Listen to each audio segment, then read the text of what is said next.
കോഴിക്കോട് മകന്റെ മർദ്ദനമേറ്റ് ചികിത്സയിലായിരുന്ന പിതാവ് മരിച്ചു. വിശദാംശങ്ങളുമായി റിയാസ് കെ.എം.ആർ ചേരുന്നുണ്ട്. റിയാസ്, എപ്പോഴായിരുന്നു ഈ ഒരു സംഭവം നടന്നത്? ഈ മകൻ മദ്യപിച്ചിട്ടായിരുന്നു അച്ഛനെ മർദ്ദിക്കുകയുണ്ടായത്. വളരെ ദാരുണമായിട്ടുള്ള ഒരു സംഭവമാണ്. വിശദാംശങ്ങൾ എങ്ങനെയാണ്?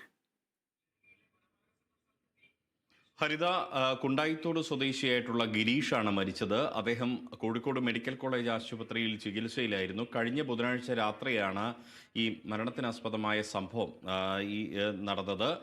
കഴിഞ്ഞ ബുധനാഴ്ച രാത്രി മകൻ സനൽ ഗിരീഷ് കുമാറിനെ പിടിച്ച് തള്ളിയിരുന്നു. ആ തള്ളുന്നതിനിടെ തലയിടിച്ച് വീഴുകയായിരുന്നു. അതിനുശേഷം ഗുരുതരമായി പരിക്കേറ്റ് ഈ ഗിരീഷ് കോഴിക്കോട് മെഡിക്കൽ കോളേജ് ആശുപത്രിയിൽ ചികിത്സയിൽ കഴിയുകയായിരുന്നു. അതിനിടെയാണ് അദ്ദേഹത്തിൻ്റെ മരണം ഇന്ന് ഉച്ചകഴിഞ്ഞ് സംഭവിക്കുന്ന ഒരു സാഹചര്യം ഉണ്ടായിട്ടുള്ളത്.